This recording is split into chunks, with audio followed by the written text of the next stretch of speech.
David, happy to virtually meet you. I hope you're well. Maybe 2 words about me. So I was at LMH literally decades ago, between 79 and 82. And so I've been out a very long time, studied PPE, and have been in business since I left, but we may come on to that. Tell me a bit about yourself. I'm originally from Germany, Ulm, so that's where I'm currently living. And yeah, well, I've really been enjoying my last 3 years at college, and of course now facing graduation relatively soon, being my final year. I'm really excited to hear a bit from an alumnus and how life after LMH has treated you and what you recall from your time at college. Can I start asking you a question? I mean, why did you choose PPE?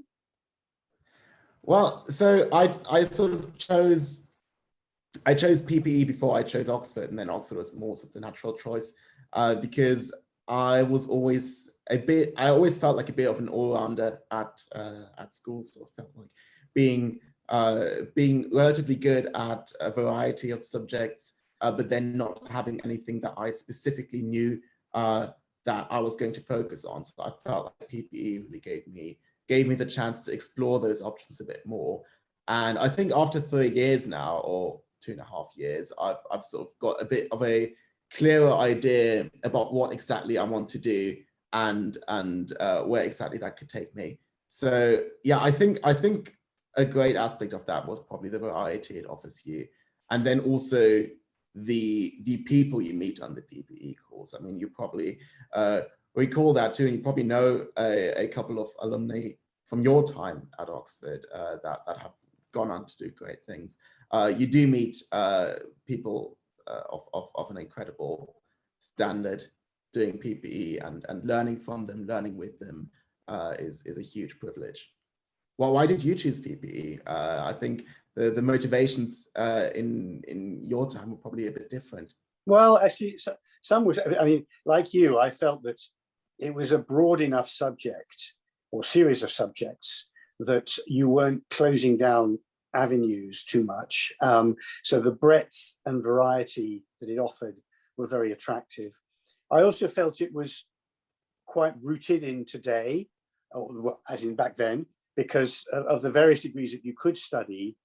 Although clearly all degrees are academic, to me, the content of PPE was quite close to the real world, certainly in terms of the content you look at. And therefore I felt, I wasn't too kind of divorced from reality by studying it. And I wasn't disappointed in the sense when I came in, there was a great breadth of options within the PPE course, and it did stay for a lot of it, quite relevant to what was happening in society and in the real world and in the economy and so forth. So I was very glad I chose it. Yeah, I think that's a great point. And honestly, thinking about just me reading the news or reading through a paper and directly being able to relate that to what I did last week in a tutorial is something that I don't think a lot of other subjects offer. And I think that's probably something I'm only going to fully realize once I've graduated, once I move on into the quote unquote real world, just how applicable it is. I think that's really incredible. What about LMH? So how was LMH back in your time? I have absolutely no idea.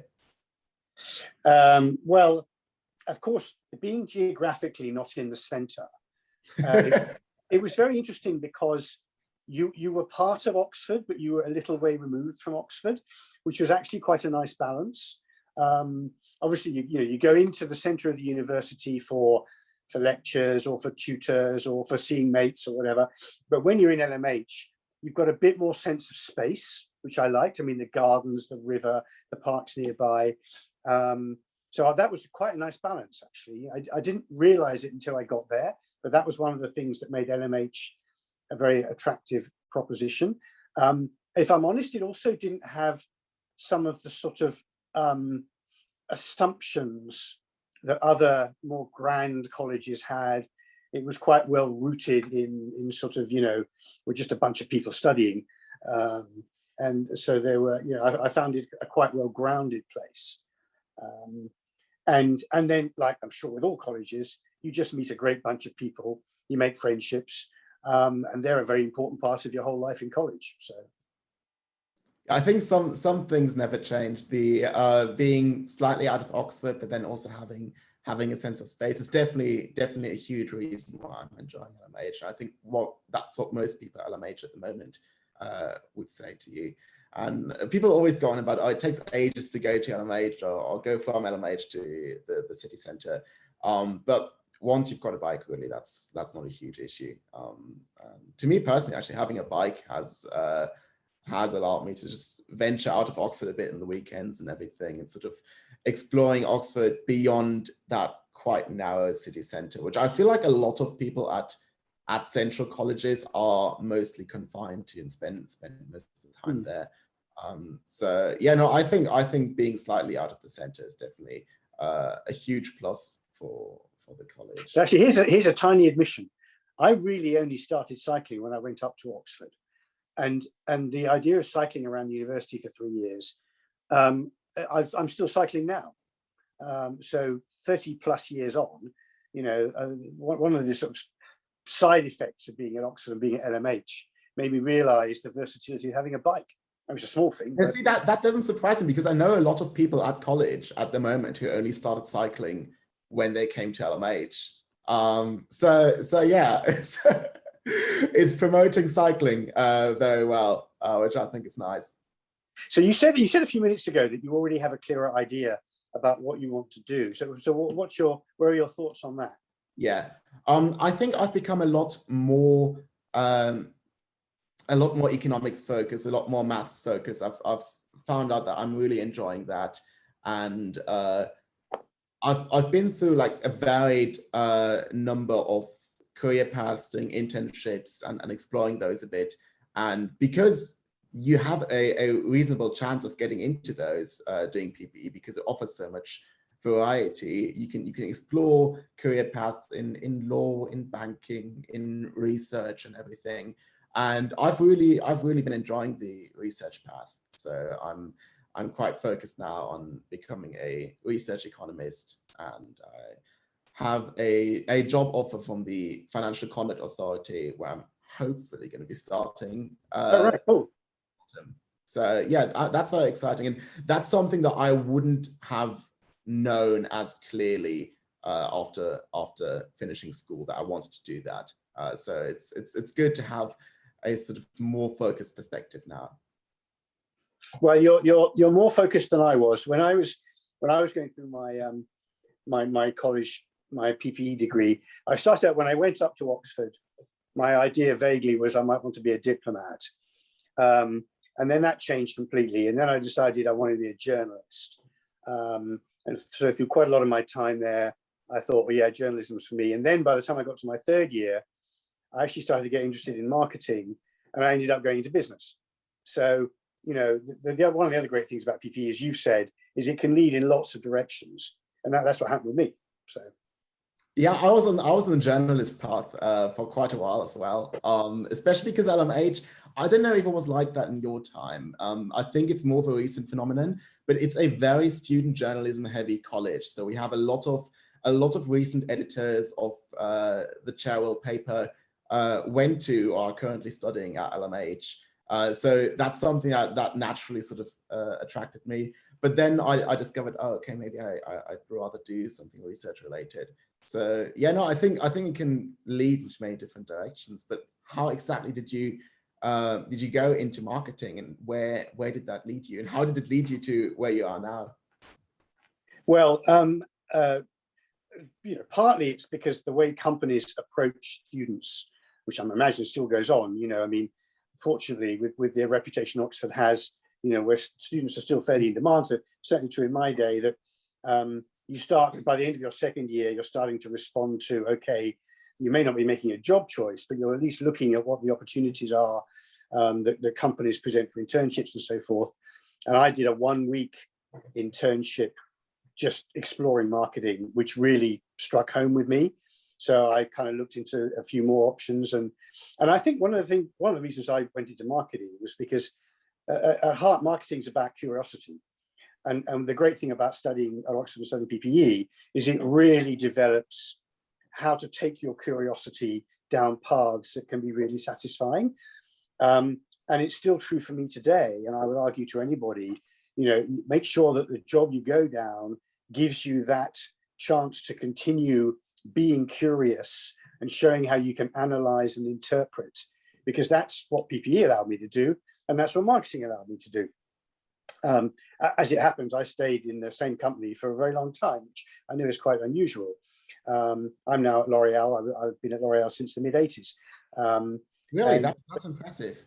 Yeah, well, it's very unusual. I know I'm a bit of a dinosaur from that point of view, but it's because there's always been enough opportunity to explore consumer motivations and things like that. And I'm convinced it's still using some of the skills that are honed when you're studying, well, probably many degrees, but certainly when I was studying PPE at Oxford, it really teaches you how to harness any curiosity you've got.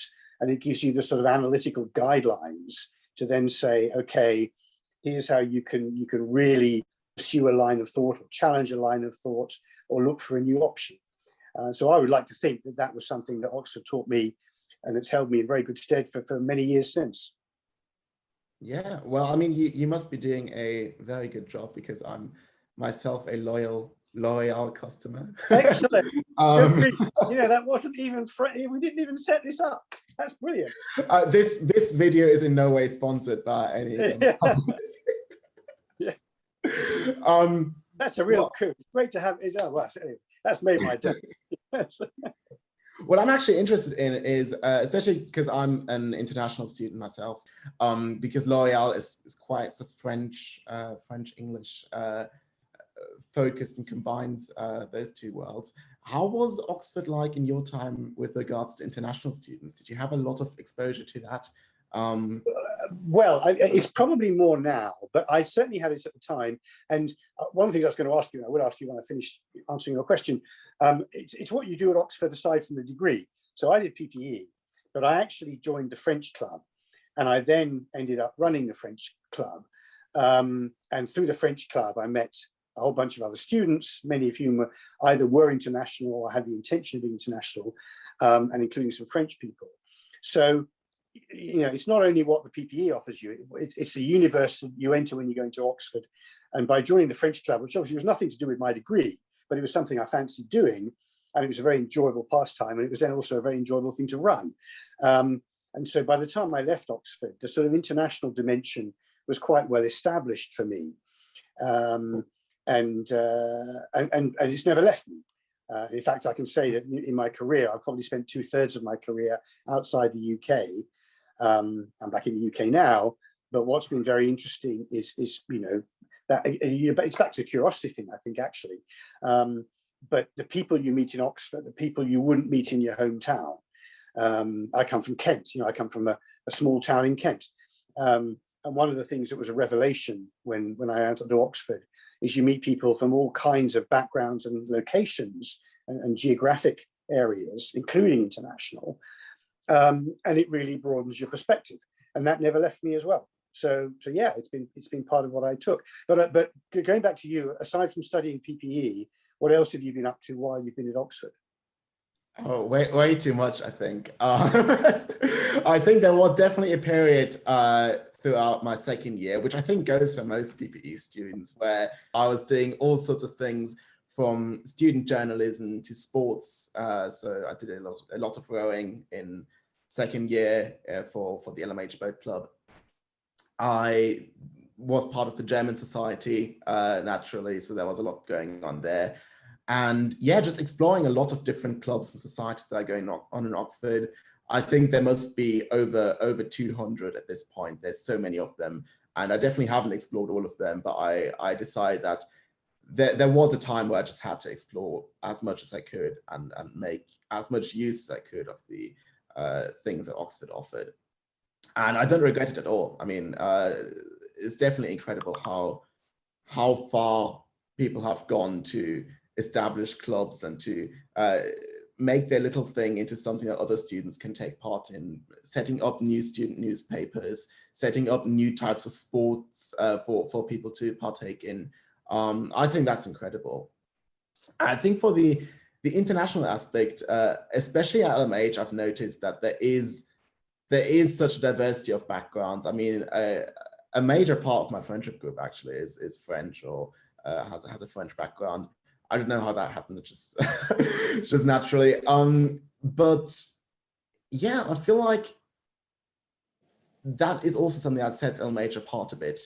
Well, I mean, I can say, based on my experience at least, the friendships that you make and the experiences you have, they stay with you a long time.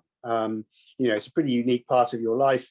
I didn't realize it at the time, but that period of young adulthood, you know, it's not only the people you meet, but it's the things you do with them, and the kind of challenges you create for each other. They do stay with you a very long time, and I still got friends that date back to that time, and I'm very glad I've got them. They're, you know, they're a very valuable part of my kind of social fabric.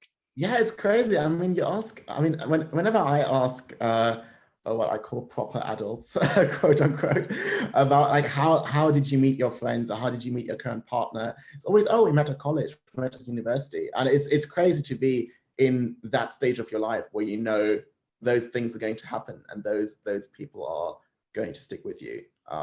That's definitely something that's been a bit surreal, especially facing graduation in June. You talked about a degree, and I kind of hinted at this, but it's the skills that you're taught in order to do your degree that I think are a part of what you get out of it. Are you aware of the skills that you're learning as you go through the degree? I think partly yes and partly no. I mean, partly it comes just sort of subconsciously that you realize, oh, I can do this a lot better now. So for example, one thing that I realized was definitely time management. You just by doing essentially 3 different subjects that are offered by 3 different faculties and having to submit a ridiculous amount of essays every week. And so I noticed that even though I worked more in 2nd and 3rd year, I had more time than I had in 1st year, because you just get so much better at managing your time, and you become more efficient. You get better at reading stuff, reading papers. I mean, especially for me, where English is not my first language, just getting better at that and getting better at establishing a routine has definitely helped me a lot. But then also a lot of things that you consciously realize. I mean, economics still and will always involve a lot of maths, and just being able to do that off the top of my head after 2.5 years has definitely had an impact. So yeah, I think there's a lot of skills that you realize you're acquiring, but I think maybe the more important skills are the ones that just naturally develop as you go along. Yeah, the other thing that you realize, you know, that I think is part of what Oxford gives you more uniquely than many other places, is because of the tutorial system. I think it develops your ability to defend a point of view, because you may know in your head what you want to say and why you believe it, but you've got to then articulate that in front of pretty smart people and maybe argue against a counterpoint of view.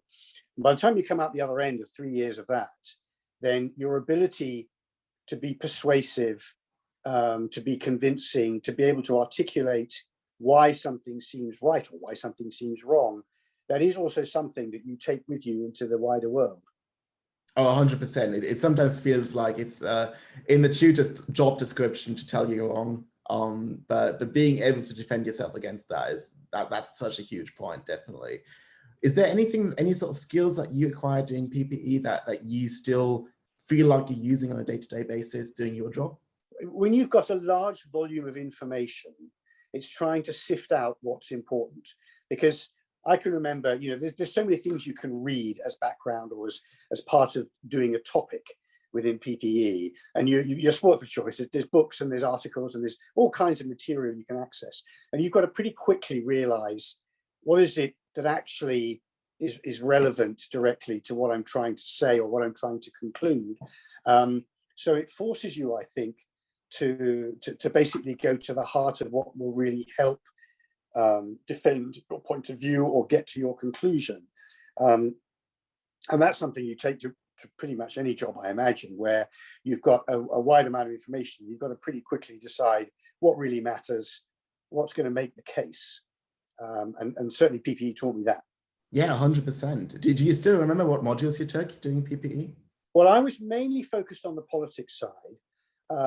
If I'm really honest, I wasn't that good at the philosophy, because you got the P, and the E, and I could do the economics, I could do the politics. I wasn't that great at the philosophy, so the bulk of my degree was in the politics and the economics, and I actually enjoyed the politics most because, in a way, it's a blend of theory, of modern history, and then of quite specific things that are going on in the world. At the time that I was there, I focused on France and the Middle East. And France in the Middle East at the time were really interesting because Mitterrand was just coming to power in France, the first socialist president. In the Middle East, there was plenty of stuff going on, as there still is today. And it gave me access to the kind of material that, means it's a very enriching thing to study. So that's what I can recollect, being the most stimulating parts of my degree, looking back 35 years afterwards.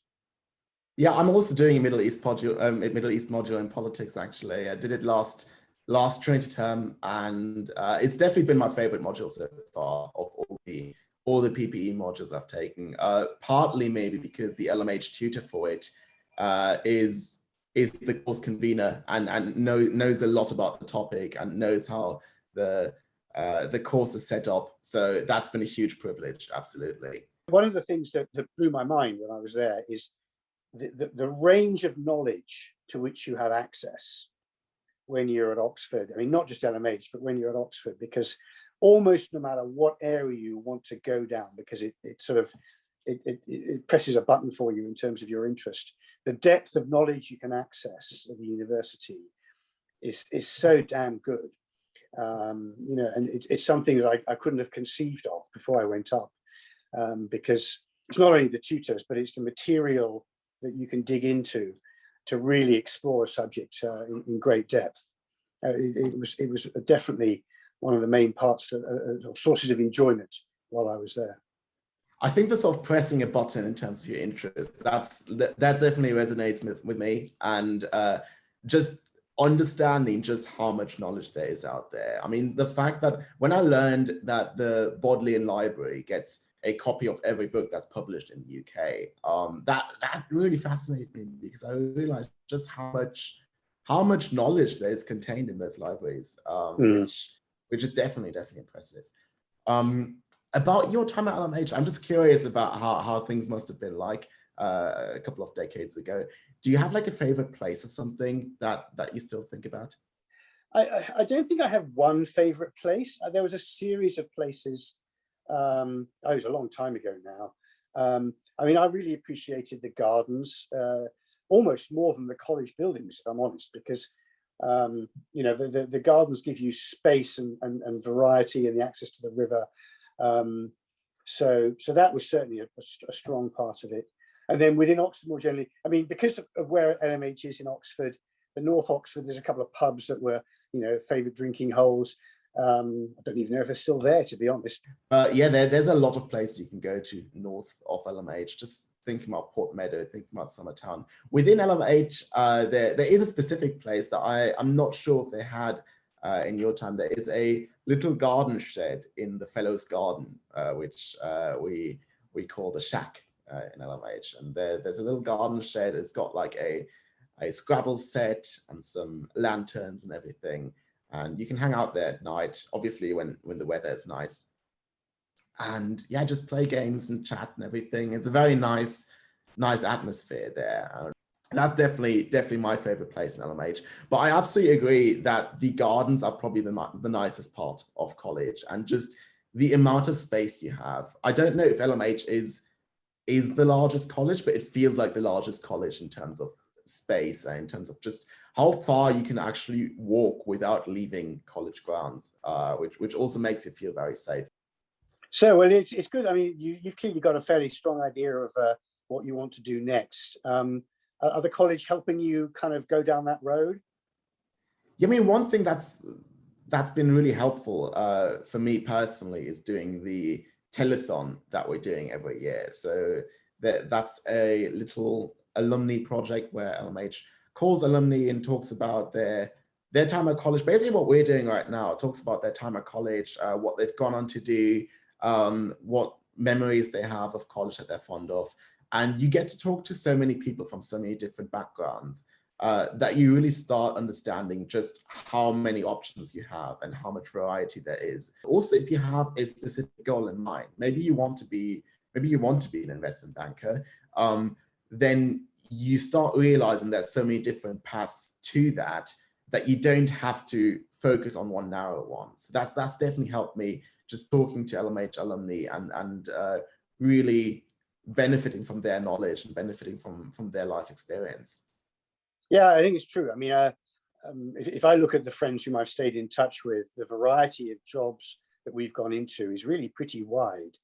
And that's so it's true that even though there are some clear avenues, basically, if you're armed with a decent degree from LMH, you know, there's a lot of places you can take it, and I think PP particularly lends itself to that. Yeah, absolutely, absolutely.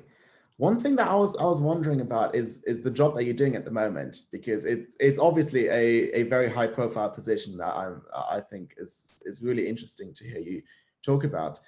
So is there anything that you enjoy most about your current job? Anything that you think is particularly great about it?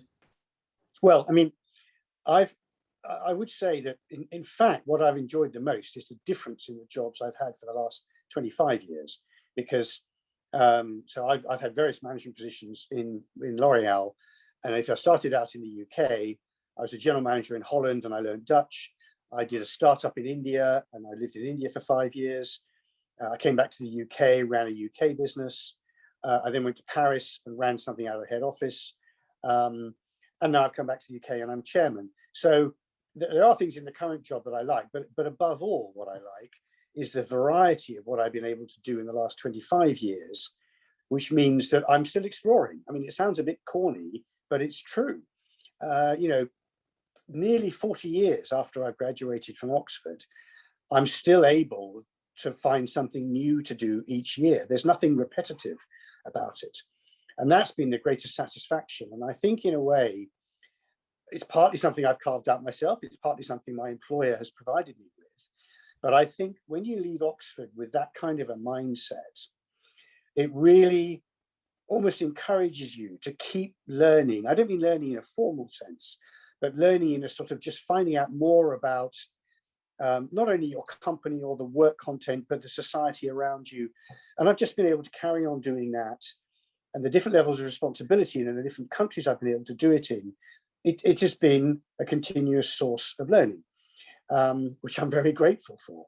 And in my current job, so I'm chairman of the UK, if I'm looking at what I'm doing at the moment, I'm doing stuff on Brexit.